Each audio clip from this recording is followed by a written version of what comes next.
Halo, Assalamualaikum warahmatullahi wabarakatuh. Bismillahirrahmanirrahim. Allahumma sholli ala sayyidina Muhammad wa ala ali sayyidina Muhammad.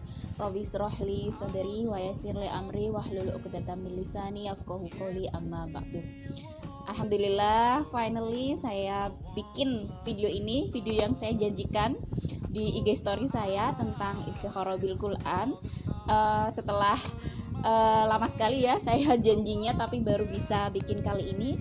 Kebetulan hari ini 1 Muharram dan saya libur setelah kesibukan saya yang Masya Allah sibuk dunia yang tidak ada habisnya.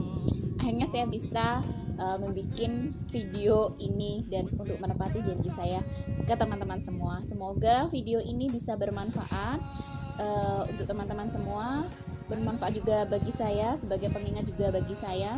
Dan semoga Allah merahmati, meridhoi kita semua yang menonton maupun yang sedang bicara di sini, sehingga kita diberi hidayah dan diberi kebermanfaatan dari video ini. Oke, pertama-tama perkenalkan dulu, di sini saya Miss Fitri. Ya, nama saya Umi Fitria, tapi saya biasa dipanggil Miss Fitri. Bagi yang baru banget kenal dengan saya dari postingan saya kemarin ataupun dari kuluap kemarin yang mengikuti kuluap saya. Jadi saya mau menegaskan ya, di sini saya bukan ustadzah. Jadi jangan beranggapan oh ini ustadzah imannya udah keren banget. Kemarin ada beberapa DM yang seperti itu. Masya Allah, itu saya masih jauh banget dari seperti itu, teman-teman. Saya hanyalah hamba Allah yang sering banget sering banget melakukan salah dan masih butuh sekali Allah. Makanya saya selalu menggunakan istikharah bil Quran itu, karena saya sering melakukan salah, saya sering takut membuat keputusan yang salah. Dan saya bukan kayak ustadzah yang alim banget atau imannya kuat banget. No, saya guru bahasa Inggris, saya pengajar bahasa Inggris. Saya biasa banget orangnya, banyak bercandanya juga, pokoknya jangan pikirkan saya yang aneh-aneh ya. Saya ya gini seperti teman-teman, bahkan mungkin teman-teman yang menonton ini jauh lebih baik dari saya. Oke, langsung saja teman-teman. Jadi awalnya saya mau cerita dulu dari awal banget ya. Jadi awal banget saya menggunakan istikharah bil Quran ini sekitar 5 atau 6 tahunan yang lalu lah. Jadi saya tahunya itu dari salah satu sahabat saya, dan sahabat saya itu tahu dapat ijazah dari pondoknya. Jadi dulu itu ada setelah sholat istikharah ada beberapa wirid, lalu kita membuka Al-Quran seperti itu. Dan dulu saya jarang sekali mempraktekannya kalau tidak kepepet, dan itu pun jarang nyambung. Maksudnya saya jarang, kok kayak nggak nyambung ya ayatnya dengan yang saya tanyakan. Itu sering banget dulu itu teman-teman. Tapi kalau teman saya, sahabat saya itu sudah langsung dia banyak sekali dari ayat itu dapat petunjuk, itu sering banget.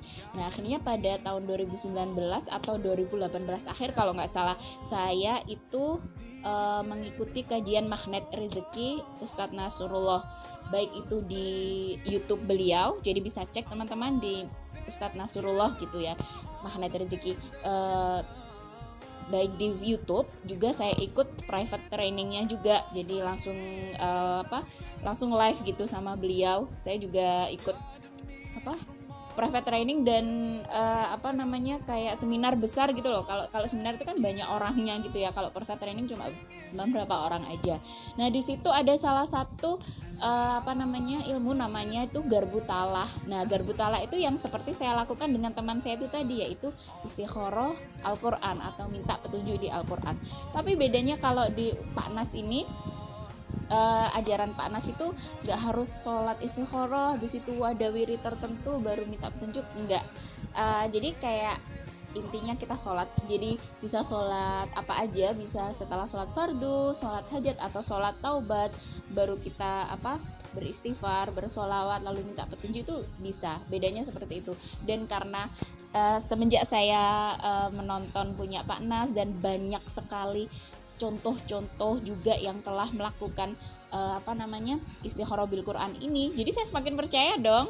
Nah karena itu saya juga semakin sering setelah saya melihat Pak Nas. Jadi teman-teman bisa cek juga di YouTube-nya, bisa cek Garbu Talah Ustadz Nasrullah Magnet Rezeki gitu. nanti pasti keluar, bisa cek dulu. Oke, jadi tadi awalnya. Nah sekarang caranya teman-teman. Jadi sebenarnya terserah sih, kalau saya bilang tuh terserah caranya gimana, karena memang tidak ada kayak syariatnya harus mensyariatkan seperti ini. Kalau syariat istikharah sendiri teman-teman ya memang sholat istikharah dan berdoa, setelah itu nanti biasanya langsung diberi petunjuk kemantapan hati seperti itu. Tapi kenapa saya di sini sangat senang banget dan alhamdulillah mantap banget, cocok dengan Al-Qur'an, karena itu kayak kita sedang berdialog gitu loh. Kan memang seharusnya kalau kita baca Al-Qur'an itu kan sama artinya ya. Nah, kalau kita baca Al-Qur'an sama artinya, kadang itu kayak aduh iya banget ya, Allah nyuruh kayak gini, nanti akan dikasih gini. Nah, apalagi kalau kita itu sedang ada masalah, terus kita curhat sama Allah, terus kita baca Al-Qur'an, dan yang ayat yang kita baca itu sesuai dengan masalah kita pada saat itu.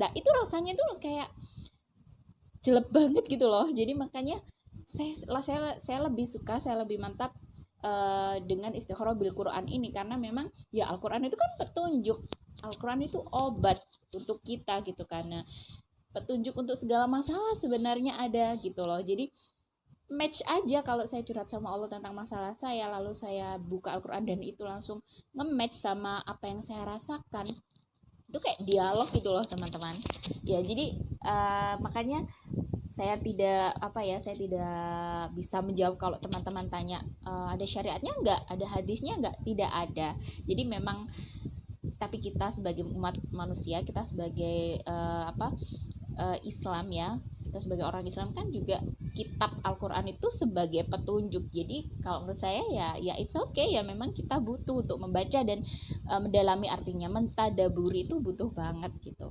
Nah sekarang saya mau tunjukkan cara saya. Kalau cara saya biasanya tidak sholat istikharah dulu. Saya biasanya sholat taubat ya. Kalau saya mau mantep itu pas setelah sholat taubat, karena di situ saya minta ampun sama Allah. Saya benar-benar ya Allah, saya minta ampun, saya nggak tahu apa-apa, saya nggak bisa apa-apa, saya pendosa, tapi saya tetap butuh Engkau tunjukkan mana yang terbaik ya Allah, seperti itu. Oke, jadi kalau saya biasanya tuh membaca sholawat 10 kali ya, dan ketika saya mau baca sholawat saya resapi artinya, saya bayangkan Nabi Muhammad itu ada di depan kita, saya bayangkan kalau saya sedang mengungkapkan salam ke kekasih Allah, ke manusia paling mulia yang telah membimbing kita sampai kita bisa tahu Al-Quran, tahu ajaran agama gitu. Benar-benar saya resapi 10 kali. Nah, atau mungkin kadang lebih, sampai saya itu benar-benar kayak bisa bayangin Nabi Muhammad gitu loh. Tuh ya, sholawat, setelah itu istighfar. Nah, istighfar ini juga saya dalami artinya. Saya benar-benar minta ampun sama Allah, benar-benar kayak mengakui kesalahan saya, mengakui kalau saya itu memang pendosa, nggak tahu apa-apa ya Allah, maka tolong ampuni saya. Dan yang ketiga, saya membaca la haula wala quwata illa billah, itu juga 10 kali. Dan saya resapi artinya juga. Jadi tidak ada daya upaya melainkan pertolongan dari Engkau ya Allah. Saya resapi seperti itu, dan setelah itu saya taruh Al-Quran di depan saya seperti ini. Lalu saya baca ta'awud, a'udzubillahi minasyaitonirrajim, bismillahirrahmanirrahim. Lalu saya minta petunjuk itu tadi, ya Allah, misal ya kayak yang kemarin yang teman-teman pada baca cerita saya, ya Allah, ikhtiar apa yang terbaik untuk pengobatan ayah saya waktu itu. Lalu saya baca Al-Quran saya tetap masih tutup mata, saya baca Al-Quran secara acak, lalu saya tunjuk sebuah ayat.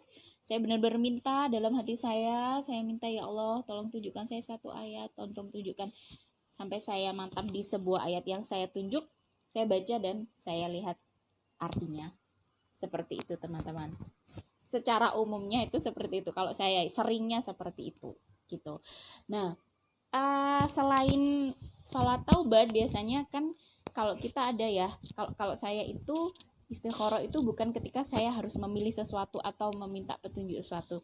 Ketika saya galau, ketika saya terkena musibah, waktu itu saya pernah jatuh jatuh waktu Ramadan. Saya jatuh dan kaki saya itu sampai lecet sampai saya nggak bisa jalan. Nah itu juga saya istikharah itu saya pengen tahu maksudnya Allah apa ya gitu. Jadi saya minta ampun juga seperti itu. Lalu saya, ya Allah, maksudnya apa, tolong saya diberi satu ayat maksud dengan musibah ini. Allah itu, jenengan itu pengen saya gimana ya Allah, apakah ini karena dosa-dosa saya atau mungkin karena saya, agar saya lebih dekat, atau mungkin untuk menghapus dosa-dosa saya.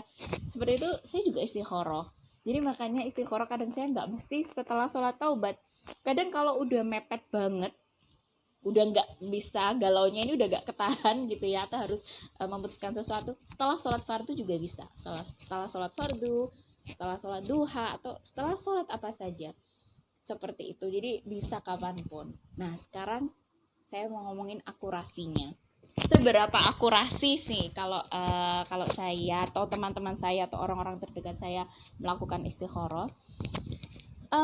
Akurasinya itu bukan karena oke, kamu habis sholat taubat makanya akurat, oh kamu habis sholat duha makanya akurat. Enggak juga.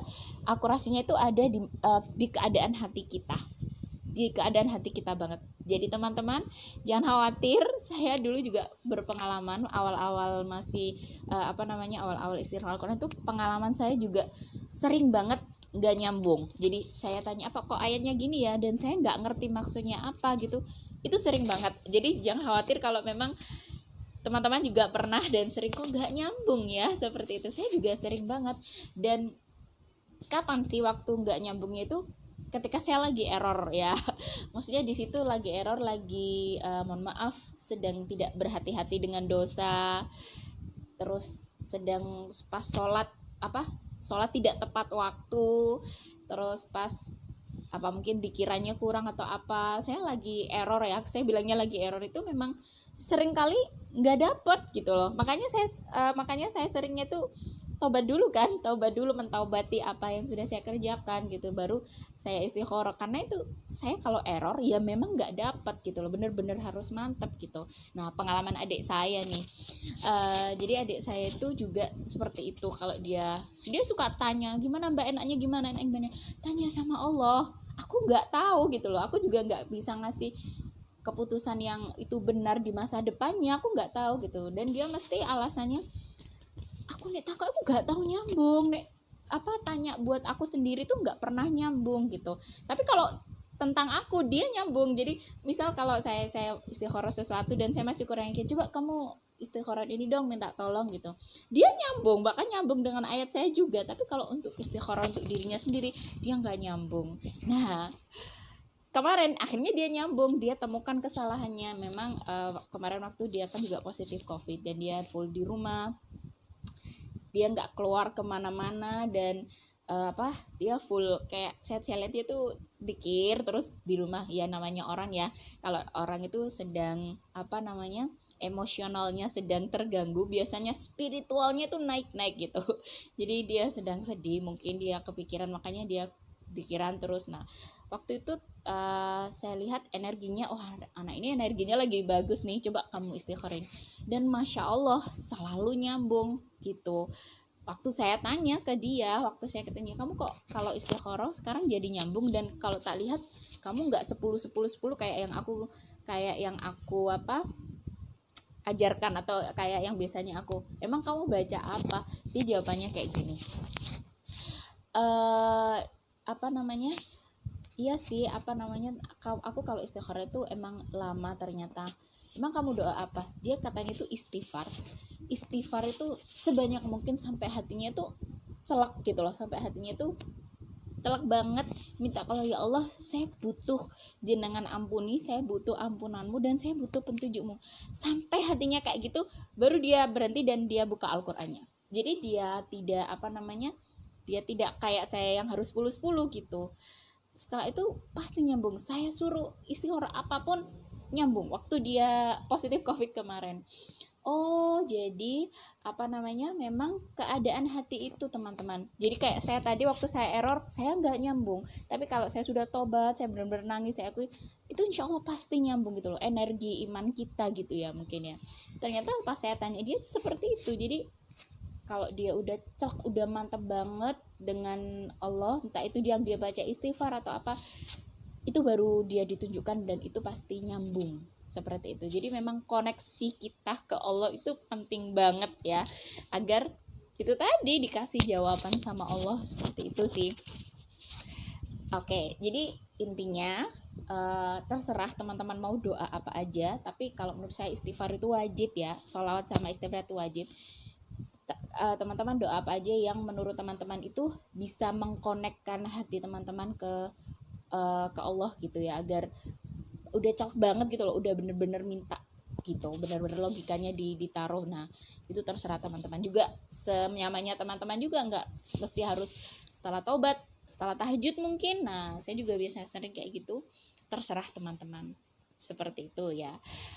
Oh ya, saya mau cerita satu lagi sih, tentang akurasi ini tuh tadi pengalaman saya, adik saya, dan saya mau cerita tentang teman saya.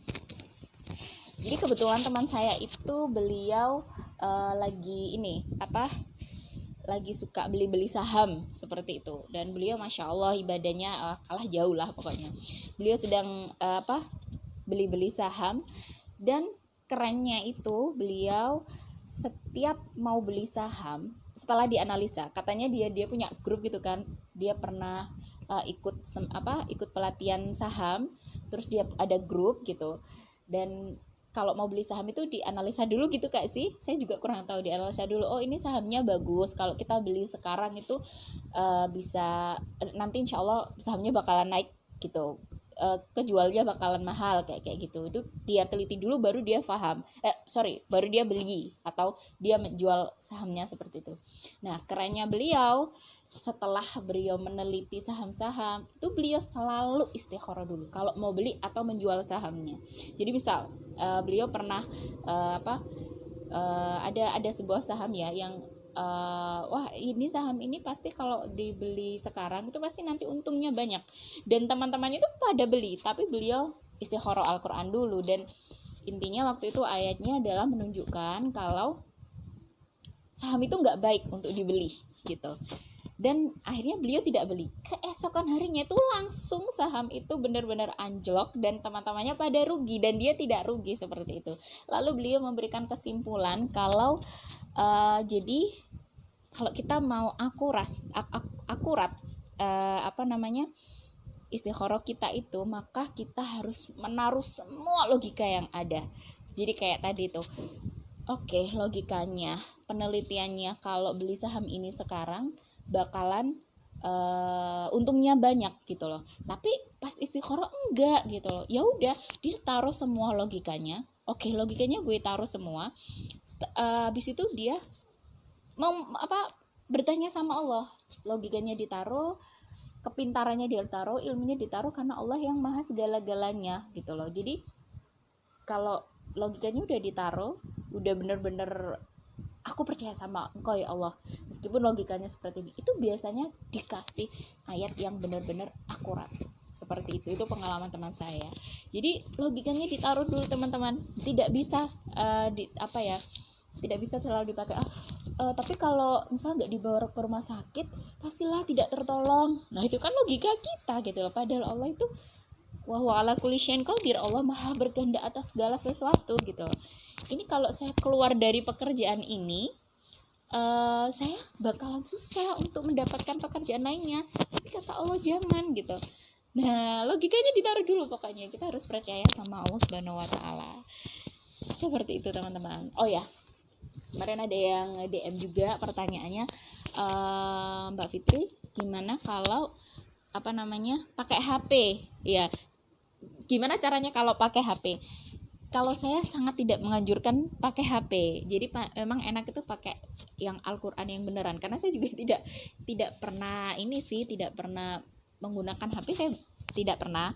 Dan kata teman saya yang lebih senior dari saya di masalah istikharah Al-Qur'an ini, maksudnya lebih dulu ya, dan juga lebih sering itu, katanya memang meskipun baca Quran pun kalau bisa pakai mushaf ya pakai mushaf, jangan pakai HP, apalagi istikharah itu. Jadi memang lebih baik pakai pakai mushaf seperti itu ya. Terus pertanyaan apa lagi ya? Oh iya, jodoh. banyak yang tanya juga, ada teman saya yang ayo Miss dang bikin, aku tuh butuh banget untuk istikharahin jodoh gitu ya. Caranya gimana? Sama caranya, kebiasaan saya, kebetulan saya juga pencari jodoh, bukan mencari, menunggu jodoh. Kalau saya ya langsung, meskipun tidak ada dua orang, tidak ada dua pilihan, dua atau lebih, meskipun satu pilihan aja, saya istikharah.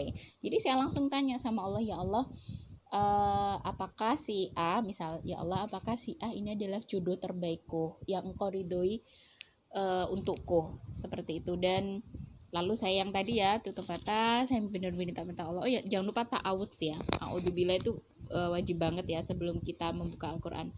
Saya cari, saya random gitu, lalu ketemu ayatnya, dan Masya Allah teman-teman, insya Allah pasti akurat ya. Kalau kita minta sama Allah itu akurat. Kita nggak pernah tahu loh, yang kita tuh tidak tahu apa yang Allah tahu. Kerennya tuh di situ. Jadi memang mungkin aku pasti kalau dapet ini tuh bakalan enak banget, bakalan apa-apa itu. Who know the future? Ya kan, kita tidak tahu where the future brings gitu loh. Makanya ya tanya sama Allah gitu. Kalau Allah sudah ridho, itu memang dikasih petunjuknya dari Allah, insya Allah itu bakalan Allah yang bertanggung jawab atas kita gitu loh. Kayak gitu sih. Jadi meskipun tidak ada pilihan, satu orang aja saya istikharah seperti itu. Oke, saya kira cukup sharing saya. Kalau ada pertanyaan lagi mungkin nanti bisa saya jawab di komen ya, bisa di DM Instagram juga. Tapi yang saya ceritakan tadi semoga sudah mewakili pertanyaan teman-teman. Semoga bisa bermanfaat. Sekali lagi, saya yang membuat video ini bukan berarti saya yang lebih pintar, yang lebih beriman, lebih kuat imannya daripada teman-teman yang menonton. Saya juga masih belajar. Bisa juga teman-teman itu bisa lebih keren juga daripada saya imannya. Jadi kita semuanya di sini belajar ya, dan kita juga semua di sini selalu berharap ridhonya Allah, seperti itu ya. Kalau diridhoi sama Allah itu kan tenang ya jadinya, insya Allah lah melalui Al-Quran tersebut. Semoga video ini bermanfaat untuk teman-teman semua. Bismillahirrahmanirrahim. Kita akhiri dengan baca salawat Allahumma sholli ala sayyidina Muhammad wa ala ali sayyidina Muhammad, dan doa kafaratul majlis, agar pas nonton dan pas saya membuat video ini kita insya Allah diampuni dosanya oleh Allah dan diridhoi kegiatan kita. Bismillahirrahmanirrahim. Subhanakallahumma wa bihamdika asyhadu alla ilaha illa anta astaghfiruka wa atubu ilaik. Amin ya rabbal alamin. Semoga video saya bermanfaat ya, meskipun ceritanya mungkin gak jelas. Dan semoga ini video yang sangat sederhana ini saya bikinnya pakai HP, dan pencahayaannya pun pakai HP dibantu dengan adik saya. Semoga kualitas video ini, kualitas gambarnya ini tidak mempengaruhi esensi dari yang saya sampaikan. Thank you so much. Wassalamualaikum warahmatullahi wabarakatuh. Bye bye.